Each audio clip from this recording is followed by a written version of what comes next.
आज है 21 जून और इस ऑडियो में हम बात करेंगे द हिंदू में पब्लिश एडिटोरियल के बारे में। एडिटोरियल पॉलिटिकल रिलेशनशिप्स के बारे में है। अभी 2024 में के इलेक्शंस हुए हैं जिसमें बीजेपी मेजॉरिटी में नहीं आई है, इसलिए बीजेपी अलायंस कर रही है बाकी रीजनल पॉलिटिकल पार्टीज़ के साथ। तो इसमें जो हमारे ऑथर हैं उन्होंने एनालाइज़ किया है कि किस तरह से बीजेपी जब अलायंस करती है तो इसका क्या इफेक्ट पड़ता है उन पार्टीज़ पर जो बीजेपी के साथ अलायंस कर रही हैं, उनको सपोर्ट कर रही हैं। बीजेपी इन रिटर्न उनको क्या देती है, उनको क्या उनकी स्ट्रेंथनिंग होती है या उनकी वीकनिंग होती है।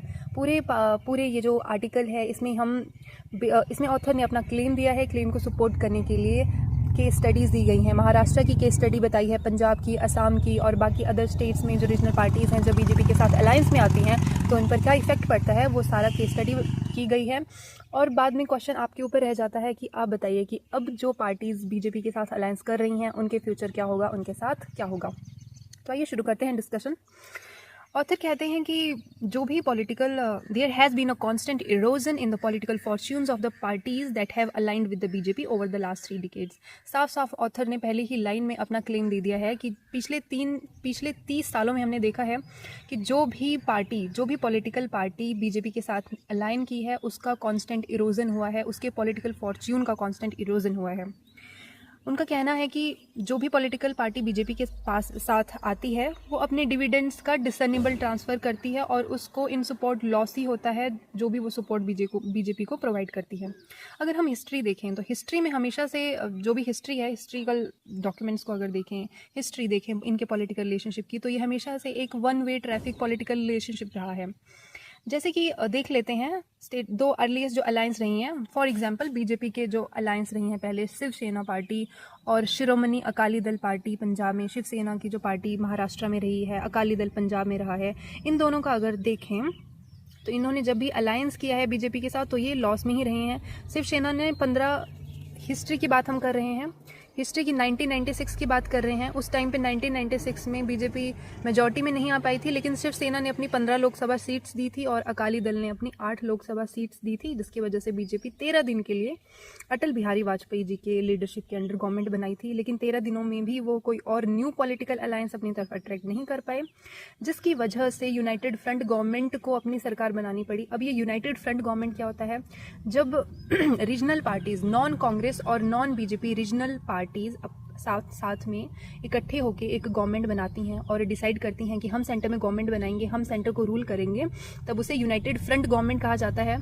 तो उस टाइम पे बीजेपी ने 13 दिन के लिए सरकार बनाई थी और कोई पॉलिटिकल अलायंस अपनी तरफ अट्रैक्ट ना कर पाने की वजह से यूनाइटेड फ्रंट गवर्नमेंट ने अपनी सरकार सेंटर में बनाई थी, जिसको लीड किया था HD देवेगौड़ा ने, जो कि कांग्रेस के थे। तो उन्होंने कांग्रेस से अपना ज़्यादा सपोर्ट लिया था।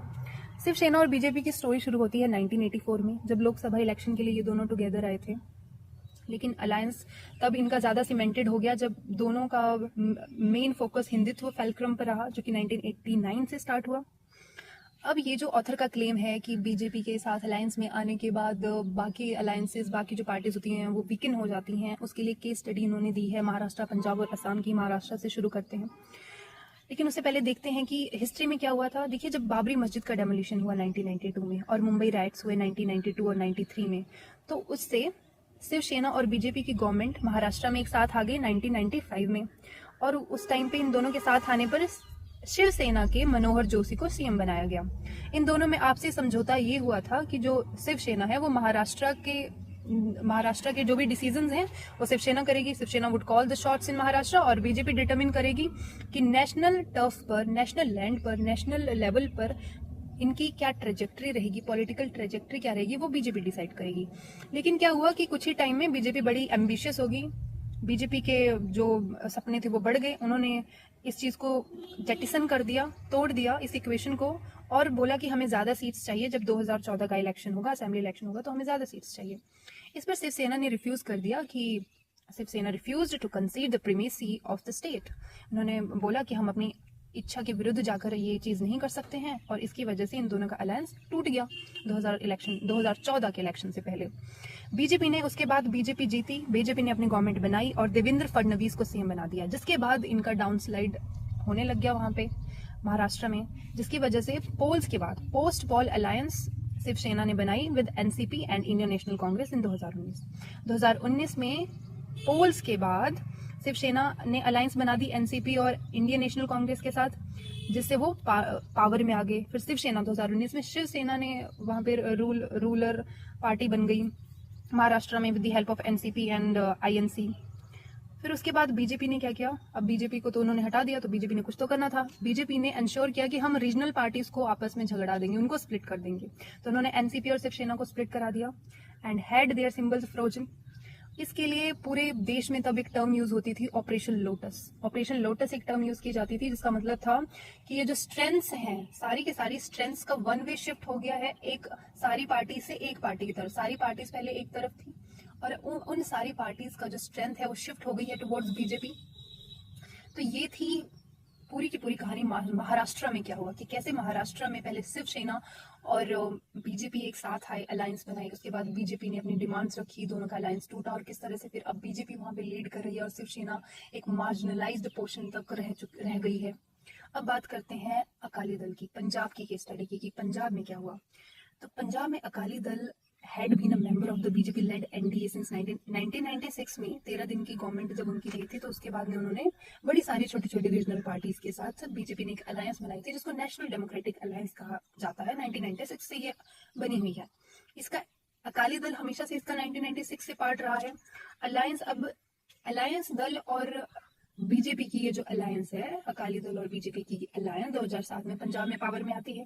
ठीक है, पावर में आ गई, लेकिन हिस्ट्री तब बनती है जब ये 2012 में फिर से पावर में आते हैं, कॉन्जिक्यूटिव टर्म में पावर में आते हैं। लेकिन अब प्रॉब्लम इन दोनों के बीच में कब होने लगी? प्रॉब्लम अकाली दल और बीजेपी के बीच में तब होने लगी जब बीजेपी ने कंट्रोवर्शियल फार्म लॉज इंट्रोड्यूस कर दिए बिना अकाली दल को इसमें कंसल्ट किए हुए। उनको बताया नहीं, कंसल्ट नहीं किया, कुछ नहीं किया। अब ठीक है, क्यों नहीं किया? अब बात ये नहीं थी कि कंसल्ट नहीं किया, बात ये थी कि भाई अकाली दल की पार्टी को एक फार्मर्स के स्पोक्स पर्सन की तरह देखा जाता है, कि ये वो पार्टी है जो फार्मर्स की पार्टी है, जो फार्मर्स के लिए बात करती है, उनके बेनिफिट के लिए बात करती है। और आपने इतने बड़े फार्म लॉज ला रहे हैं और आपने अकाली दल को कंसल्ट ही नहीं किया। इसके बाद दोनों के बीच में बहुत प्रॉब्लम्स आ गई और इन दोनों का अलायंस भी 2020 में टूट गया।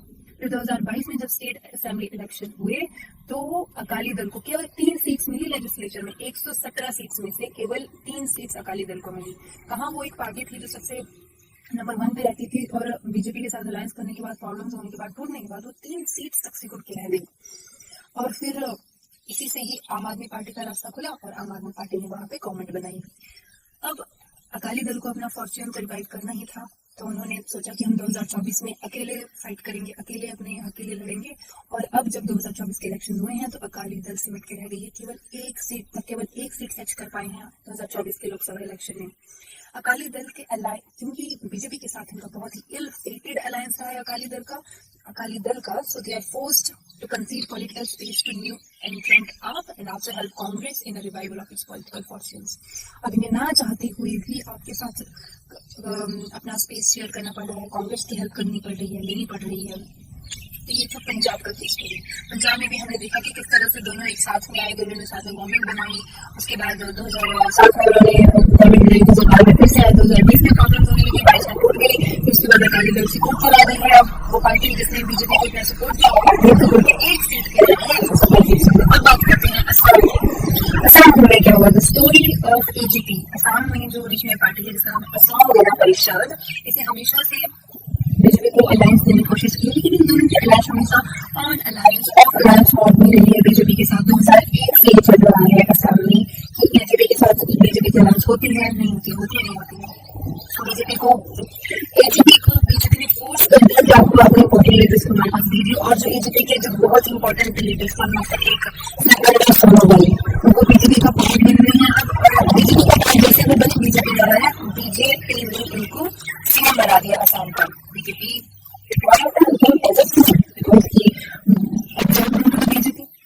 अब वो बीजेपी लेड गवर्नमेंट का पार्ट है। अब बीजेपी लेड एनडीए कैबिनेट का पार्ट है और असम की पार्टी का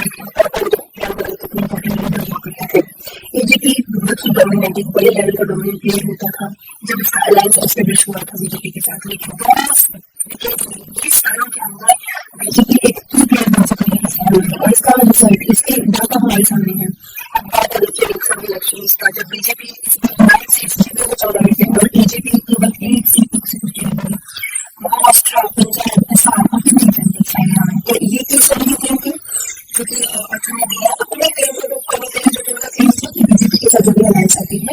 मृत्यु हो जाती है। स्टेट करने लगी पार्टी फॉर्म हुई थी, तो और भी 4 पार्टीज हैं जिन्होंने अपना पूरा बहुमत दिया, जिन्होंने पूरा अलायंस दिया अपने बीजेपी को, और उनके साथ पूरा अलायंस थी। तो इन 4 पार्टीज की जो स्टोरी है ये देखते हैं। उनकी 4 पार्टीज है, वो बीजेपी, दोनों साइड कांग्रेस पार्टी, आरएसपी, तीसरी पार्टी है भारत राष्ट्र समिति, बीआरएस, ऐसी पार्टी और इंडिया अन्य दोनों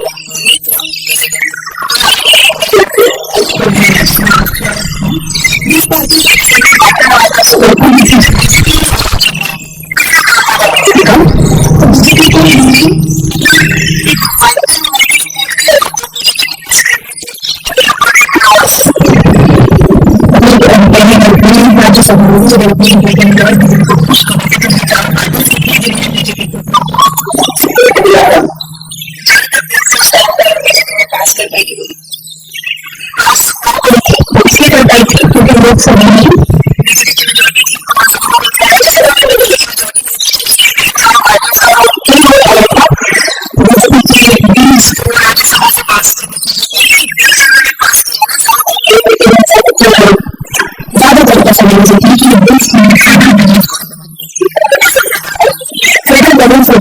funding of state के बीच में जो powers में इनके distribution का अगर हम कहें कि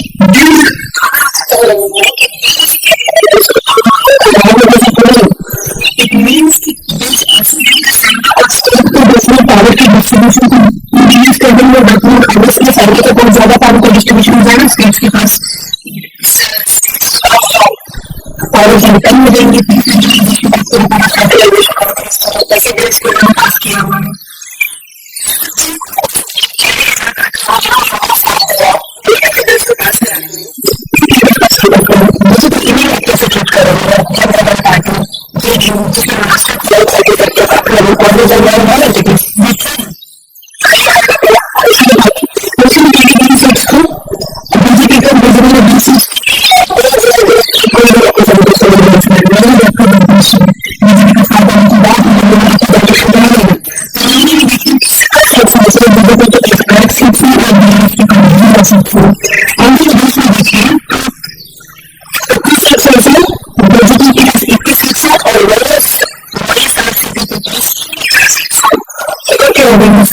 Regional parties